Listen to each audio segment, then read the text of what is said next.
Subtema, pelayanan publik dan pembangunan manusia. Salah satu tantangan dalam pelayanan kesehatan di Banten yaitu masih tingginya prevalensi stunting. Berdasarkan Survei Kesehatan Indonesia 2023, prevalensi stunting secara keseluruhan dari 8 kabupaten kota di Provinsi Banten mengalami kenaikan yang sebelumnya 21% menjadi 24%. Meskipun jumlah prevalensi tersebut bukan yang terbanyak di Indonesia, namun perlu ada upaya yang serius untuk menanganinya agar SDM Banten ke depan berkualitas. Pertanyaannya, bagaimana strategi untuk menurunkan prevalensi stunting tersebut dan upaya untuk meningkatkan kualitas SDM Provinsi Banten?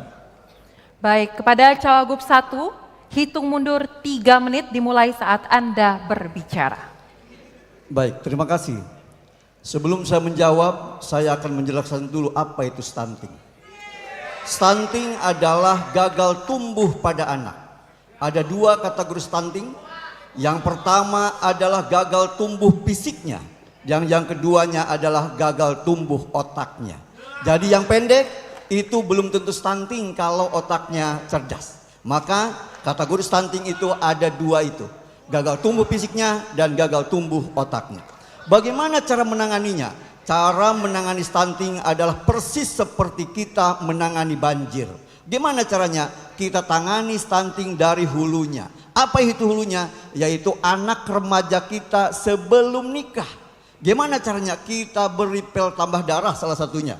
Jadi kita harus memastikan di mana pil tambah darah itu diberikan. Apakah di sekolah? Maka gurunya wajib memastikan bahwa itu diminum oleh anak kita.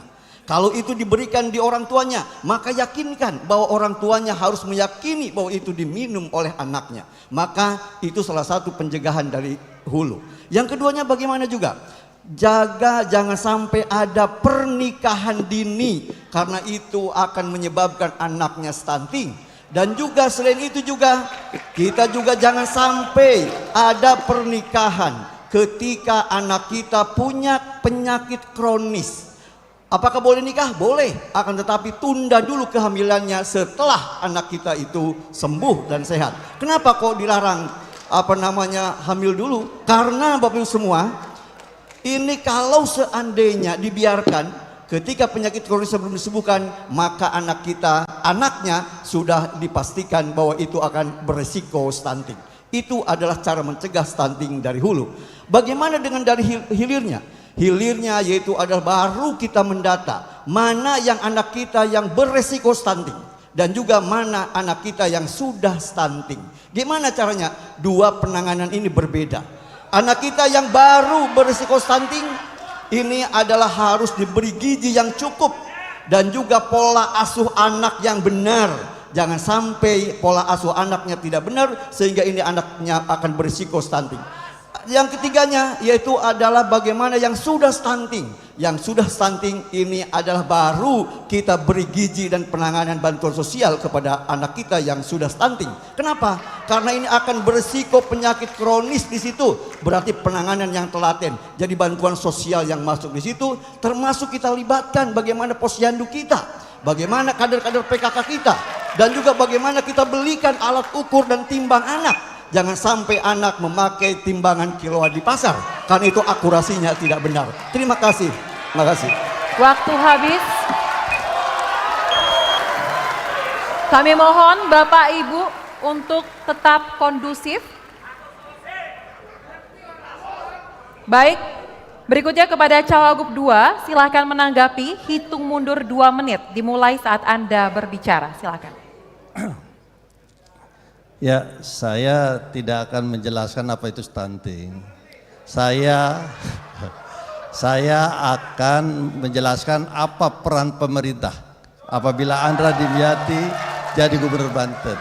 Insya Allah kami akan membuat tim pengendalian stunting bersama-sama dengan pemerintah kabupaten dan kota, dan ini harus dikeroyok bersama-sama, dirembukan, dikeroyok bersama-sama. Dan apa yang sudah dilakukan oleh Bapak Prabowo dengan makan siang gratis itu bagian daripada upaya untuk kesehatan gizi. Dan saudara-saudara sekalian, maka kita harus juga mempersiapkan yang namanya air bersih. Permasalahan air permasalahan air yang ada, air itu harus betul-betul bisa dikendalikan dengan baik. Dan juga berikutnya adalah bagaimana ibu hamil itu mendapatkan yang namanya penanganan kesehatan. Apalagi di hari pertama yang namanya HPK, hari pertama kehidupan sampai dengan 1000 hari. Itu harus betul-betul anak itu harus diberikan imunisasi, harus diberikan makanan bergizi, harus diberikan susu imunisasi dan lain sebagainya. Maka penanganan ini sangat penting sekali dan dalam waktu 730 hari ke depan itu anak sudah harus sebagai golden age, sebagai penerus bangsa, sebagai yang akan memperjuangkan mengganti kita ke depan. Maka kita persiapkan anak-anak kita yang cerdas. Di sini peran serta semua pihak, termasuk pondok pesantren, majelis taklim, apalagi kader-kader posyandu. Ini harus bergerak bersama-sama mensukseskan untuk pengentasan stunting. Dan insya Allah Andra Dimyati jadi gubernur, tidak ada stunting lagi di Provinsi Banten. Terima kasih. Kami ingatkan kembali kepada Bapak Ibu pendukung untuk tetap kondusif agar acara dapat bisa kita lanjutkan kembali. Berikutnya kami persilakan kepada Cawagup 1 kembali menanggapi, hitung mundur 1 menit dimulai saat Anda berbicara.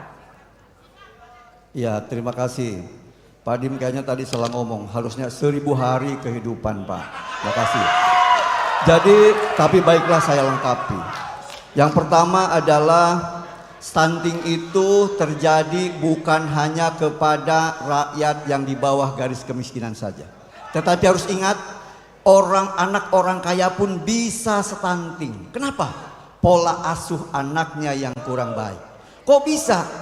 Yang pertama yaitu adalah anaknya diasuh oleh pembantunya, sehingga pembantunya tidak bisa cara pola asuh anak. Sehingga walaupun anak orang kaya ini juga kalau seperti ini pasti akan stunting. Maka untuk itu ajari juga pembantu kita bagaimana cara pola asuh anak yang benar, pola asuh anak yang baik, sehingga anak kita tidak ada yang stunting lagi. Kita jamin, Airin Ade akan menjamin tidak ada yang stunting di Provinsi Banten. Terima kasih. Waktu habis. Bapak Ibu sekali lagi kami ingatkan untuk tetap tenang agar rangkaian acara debat pada malam hari ini dapat kita lanjutkan kembali. Dan baru saja kita melihat masing-masing calon wakil gubernur menjawab pertanyaan dari panelis dan saling menanggapi. Di segmen berikutnya, giliran dari calon gubernur yang akan melempar pertanyaan kepada calon gubernur lainnya. Jelajahi cara baru mendapatkan informasi. Download Metro TV Extend sekarang.